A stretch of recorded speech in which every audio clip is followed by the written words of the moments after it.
नमस्कार, मैं हूं पूजा सिंह और आप देख रहे हैं हमारा अपना उत्तराखंड का ये खास बुलेटिन। चलिए बुलेटिन की शुरुआत करेंगे आज की कुछ खास बड़ी खबरों के साथ। तो वही खबर सामने आ रही है जहां मुख्यमंत्री धामी ने दी शक्ति के महापर्व की बधाई। सीएम धामी ने दी नवरात्रि की शुभकामनाएं, प्रदेश वासियों की दी शारदीय नवरात्र की बधाई। हमारी संस्कृति और परंपरा का प्रतीक। तो वहीं आपने सीएम पुष्कर सिंह धामी ने कहा शारदीय नवरात्रि की हार्दिक शुभकामनाएं भी दी, सुख समृद्धि की कामना करता हूं, सीएम ने कहा। तो वहीं आपको बताते चले सीएम पुष्कर सिंह धामी ने लोगों को नवरात्रि की बधाइयां भी दी है। साथ ही आपको बताते चले शारदीय नवरात्रि के शुभारंभ अवसर पर मुख्यमंत्री पुष्कर सिंह धामी ने अपने शासकीय आवास पर मां आदि शक्ति भगवती की पूजा अर्चना की।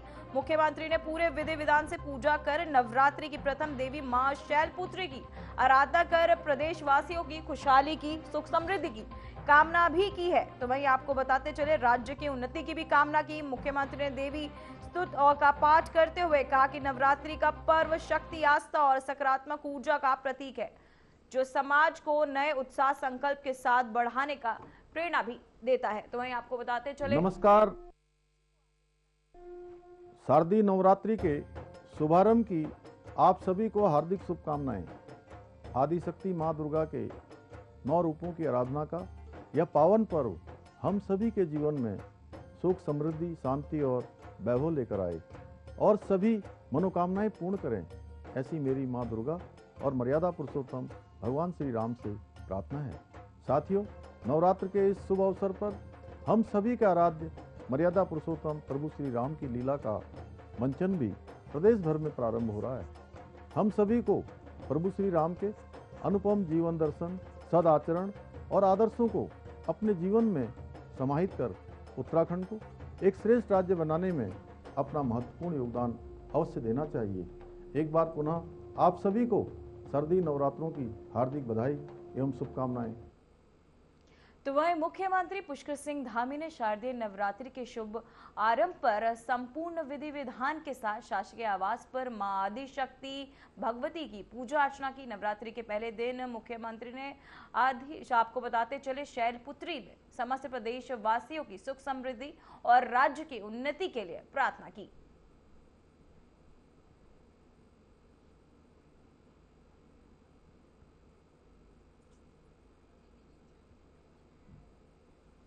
तो वहीं आज शारदीय नवरात्र का पहला दिन है। आज के दिन माता के शैलपुत्री स्वरूप की पूजा अर्चना की जाती है।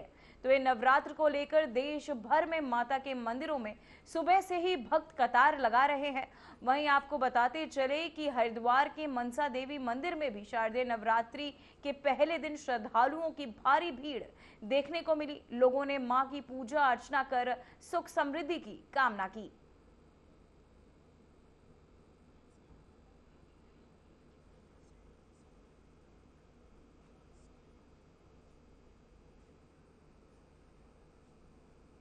तो वहीं देहरादून में राजभवन परिसर में एक महत्वपूर्ण आयोजन हुआ, जिसमें नवनिर्मित भागीरथ उद्यान का भव्य शुभारंभ किया गया।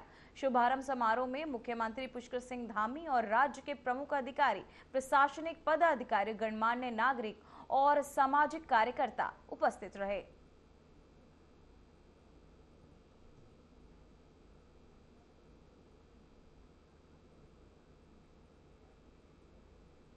तो वहीं देश की अर्थव्यवस्था को नई रफ्तार देने वाले जीएसटी सुधारों पर उत्तराखंड के मुख्यमंत्री पुष्कर सिंह धामी ने प्रधानमंत्री नरेंद्र मोदी का आभार व्यक्त किया है।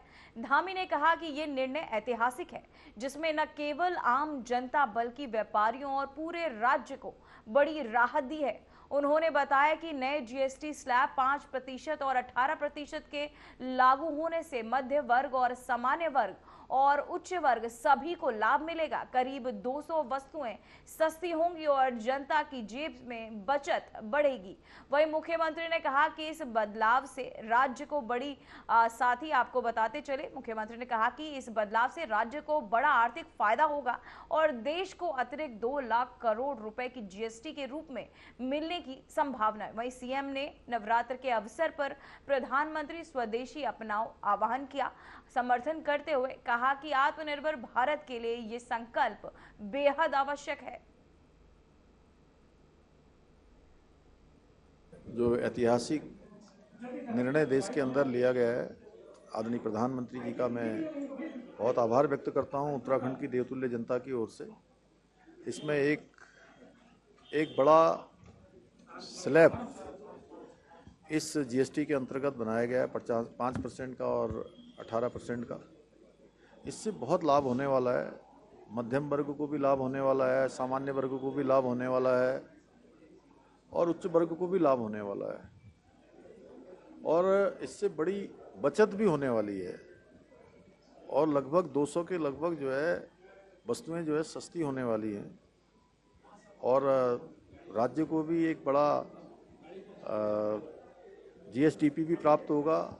देश को जीएसटी भी 2 लाख करोड़ और आने की संभावना है। इस ऐतिहासिक निर्णय के लिए मैं आदरणीय प्रधानमंत्री जी का धन्यवाद करता हूं। तो वहीं देहरादून से खबर सामने आ रही है, जब बीजेपी का प्रांतीय परिषद बैठक 24 सितंबर को प्रांतीय परिषद बैठक सीएम धामी संगठन पदाधिकारियों भी होंगे शामिल। वहीं संगठन के तंत्र को बूथ स्तर पर करेंगे मजबूत। 2027 में ट्रिपल इंजन की हैट्रिक बनाने की तैयारियां जो है वो तेज होती नजर आ रही है। साथ ही आपको बताते चले खबर सामने आ रही है देहरादून से, जहां बीजेपी के प्रांतीय परिषद की यह बैठक 24 सितंबर को प्रांतीय परिषद की यह बैठक होनी है, जहां सीएम धामी संगठन के पदाधिकारी भी होंगे शामिल। संगठन के तंत्र को बूथ स्तर पर मजबूत करने को लेकर ये तैयारियां जो है अब तेज होती नजर आ रही है। बीजेपी की प्रांतीय परिषद की अहम बैठक जहां 24 सितंबर को प्रांतीय परिषद की बैठक होनी है, साथ ही सीएम धामी संगठन के पदाधिकारी भी इस बैठक में शामिल होंगे। संगठन के तंत्र को बूथ स्तर पर करेंगे मजबूत। 2027 में ट्रिपल इंजन की सरकार को और मजबूती से लाने को लेकर ये अहम बैठक जो है बुलाई गई है।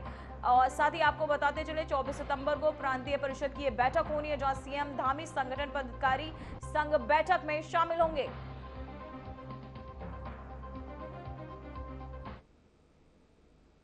तो वहीं उत्तराखंड के हरिद्वार में एक बड़ी और राहत भरी खबर सामने आई है। मुख्यमंत्री पुष्कर सिंह धामी ने अखाड़ा परिषद के प्रतिनिधि मंडल से मुलाकात कर आपदा प्रभावित क्षेत्रों के लिए राहत कोष में 34 लाख रुपए की सहयोग राशि प्रदान की, जो जरूरतमंदों तक फौरन मदद पहुंचाने में सहायक होगी। यही नहीं, मुख्यमंत्री धामी ने एक बड़ा ऐलान करते हुए आपदा प्रभावित एक गांव को गोद लेने का संकल्प लिया है। उनका ये कदम न केवल मानवीय संवेदना का प्रतीक है, बल्कि उत्तराखंड के पुनर्विकास में एक सकारात्मक संकेत भी देता है।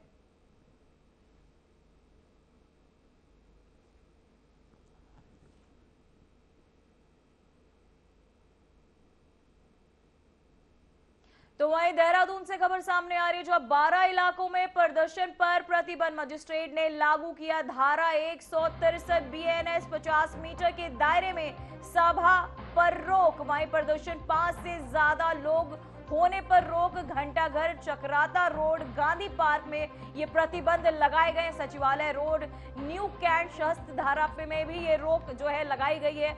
वहीं आपको बताते चले नैशविला रोड और राजपुर रोड, इजी रोड पर भी ये रोक जो है लगाई गई है। जिले में शांति बनाए रखने के लिए ये अहम फैसला जो है लिया गया। वहीं घंटाघर, चक्राता रोड, गांधी पार्क तक ये रोड आपको बताते चले ये रोक जो है लगाई गई है। साथ ही आपको बताते चले नेशवेला रोड और राजपुर रोड पर भी ये प्रतिबंध लगे। जिले में शांति बनाए रखने को लेकर ये फैसला लिया गया है।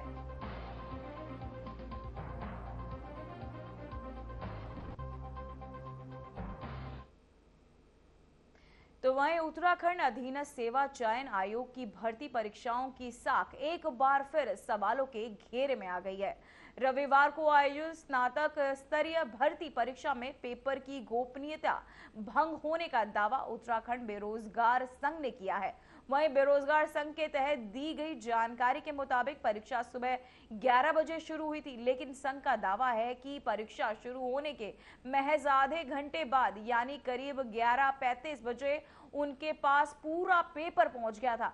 बेरोजगार संघ ने परीक्षा समाप्त होने के बाद पेपर का मिलान भी किया और कहा कि पेपर का पूरा सेट पहले ही बाहर आ चुका था। जिसमें कई प्रश्नों का मिलान हुआ है। बेरोजगार संघ ने इसे परीक्षाओं की गोपनीयता पर सीधा हमला बताते हुए कहा कि जब परीक्षा के दौरान ही पूरा पेपर बाहर आ सकता है तो आयोग की कार्यप्रणाली पर भी गंभीर सवाल खड़े होते हैं। गौरतलब है कि इससे पहले भी यूकेएसएससी की कई परीक्षाओं का पेपर लीक के आरोप जो है आ चुके हैं और इस मामले में एक बार फिर भर्ती प्रक्रिया की पारदर्शिता और निष्पक्षता पर संदेश खड़ा कर रहा है।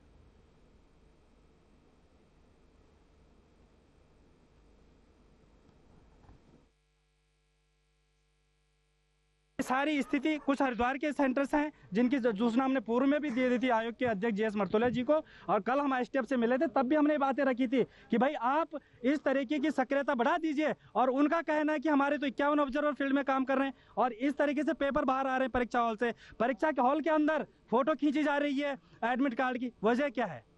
इसलिए हमारे स्पष्ट है, हम कल रणनीति बना रहे, प्रदेश के युवाओं से आह्वान कर दिया हमारे बेरोजगार संघ के अध्यक्ष राम कंडवाल जी ने कि 11 बजे परेड ग्राउंड पहुंचे, वहां से आगे की रणनीति बनाई जाएगी। देखिए, ये आरोप नहीं है, ये सब कुछ जो है मीडिया के सामने हम रख चुके हैं।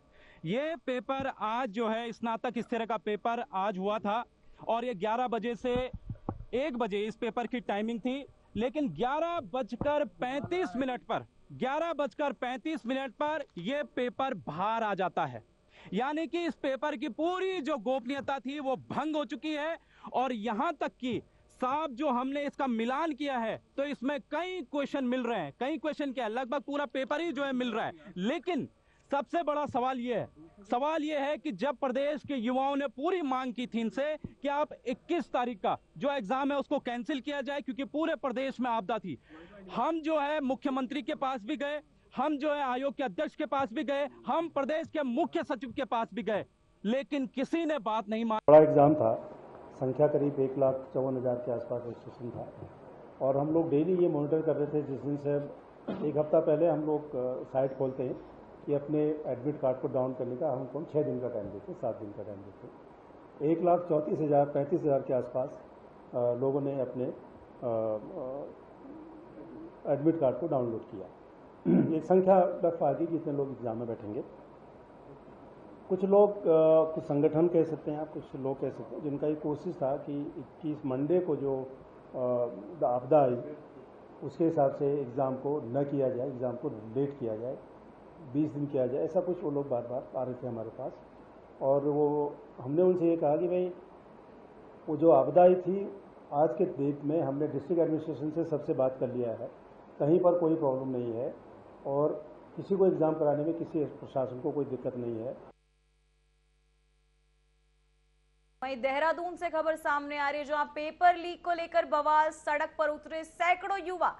बेरोजगार संघ की जुटी भारी भीड़, सरकार के खिलाफ की नारेबाजी, मौके पर पुलिस बल तैनात। यूकेएसएससी पेपर लीक को लेकर ये विरोध प्रदर्शन देखा जा रहा है। इलाके में लागू है धारा 163 BNS। तो वहीं आपको बताते चले, इलाके में लागू है धारा 163 BNS। बेरोजगार संघ की जुटी भारी भीड़, जहां सरकार के खिलाफ की ना जमकर नारेबाजी। तो वहीं आपको बताते चले, पेपर लीक को लेकर ये बवाल जो है देखने को मिल रहा है। साथ ही आपको बताते चले, सड़क पर उतरे सैकड़ों युवा, जहां पेपर लीक मामले को लेकर, अपनी मांगों को लेकर सड़क पर उतरे युवा। बेरोजगार संघ की ये भारी भीड़ जो है देखने को मिल रही है। पेपर लीक को लेकर ये पूरा बवाल जो है हो रहा है, सड़क पर उतरे हैं ये छात्र संघ।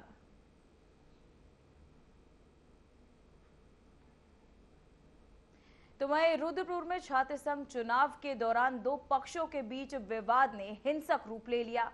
सरेआम मारपीट और फायरिंग की घटनाएं हुई, जिससे माहौल में तनाव हो गया। वहीं पुलिस ने मौके पर पहुंचकर स्थिति को काबू किया और कई आरोपियों के खिलाफ केस दर्ज कर जांच शुरू कर दी। प्रशासन ने शांतिपूर्वक चुनाव सुनिश्चित करने के लिए सुरक्षा बढ़ा दी है।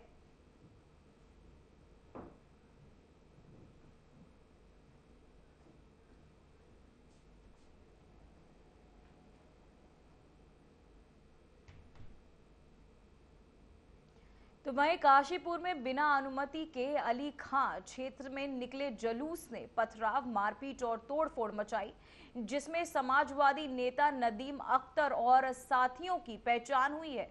वहीं काशीपुर में आई लव मोहम्मद मामले को लेकर निकाले गए जुलूस में के दौरान हालात बिगड़ गए। विरोध प्रदर्शन हिंसक हो उठा। प्रदर्शनकारियों ने पथराव किया और पुलिस कर्मियों पर हमला कर दिया।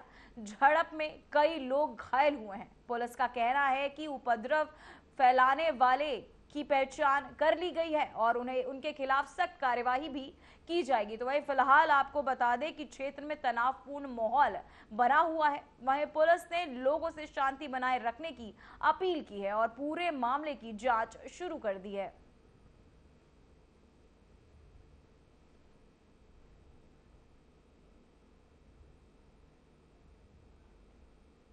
तो वहीं विकास नगर में एक दर्दनाक सड़क हादसे में एक टेम्पो चालक की मौत हो गई। ये दुर्घटना उस समय हुई जब एक तेज रफ्तार भारी वाहन ने टेम्पो को पीछे से जोरदार टक्कर मार दी, जिससे टेम्पो पलट गया। ये पूरी घटना पास के सीसीटीवी कैमरे में कैद हो गई है, जिसका वीडियो अब सोशल मीडिया पर तेजी से वायरल हो रहा है। वहीं प्रत्यक्षदर्शियों के अनुसार टक्कर इतनी जोरदार थी कि टेम्पो पलट गया और उसका चालक गंभीर रूप से घायल हो गया है। वहीं स्थानीय लोगों ने तुरंत उसे अस्पताल पहुंचाया, लेकिन डॉक्टरों ने उसे मृत घोषित कर दिया। पुलिस ने घटनास्थल का मुआयना कर लिया है और वाहन को कब्जे में ले लिया गया है।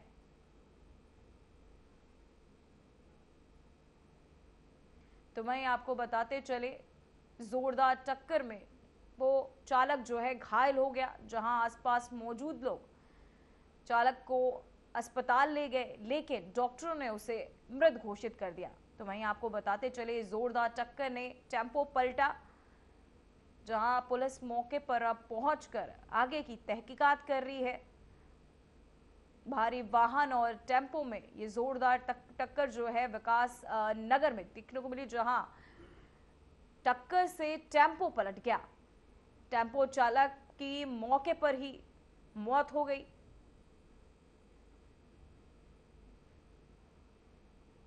तो वहीं हरिद्वार के नारायणी शिला मंदिर में सर्वप्रथम आपको बताते चले, अमावस्या के अवसर पर देश और विदेश से बड़ी संख्या में श्रद्धालु पहुंचे। उन्होंने एक पितरों की मुक्ति के लिए पिंडदान और तर्पण किया। मंदिर प्रशासन ने सभी श्रद्धालुओं के लिए व्यवस्थाओं को सुचारू रूप से संचालित कर दिया।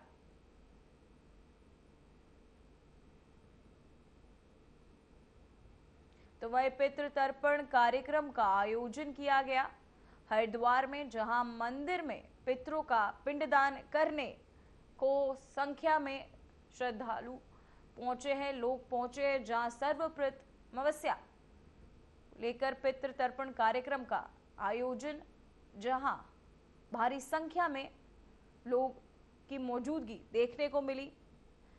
सर्वप्रथम अमावस्या पर जुटे श्रद्धालु, जहां सुरक्षा के तमाम इंतजाम प्रशासन के तहत किए गए। मंदिर में पितरों का पिंडदान करते हुए श्रद्धालु, जहां आपको बताते चले, श्रद्धालुओं का तांता जो लगातार लगा रहा। पितृ तर्पण कार्यक्रम का आयोजन किया गया, जहां सर्वप्रथम अमावस्या पर जुटे श्रद्धालु, देश विदेश से श्रद्धालु पहुंच रहे हैं।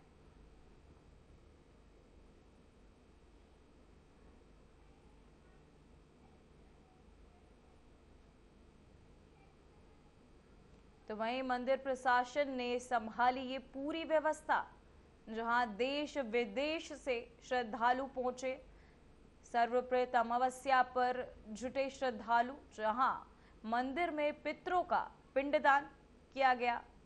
पितृ तर्पण कार्यक्रम का आयोजन। फिलहाल खबरों में बस इतना ही। मुझे दीजिए इजाजत। नमस्कार।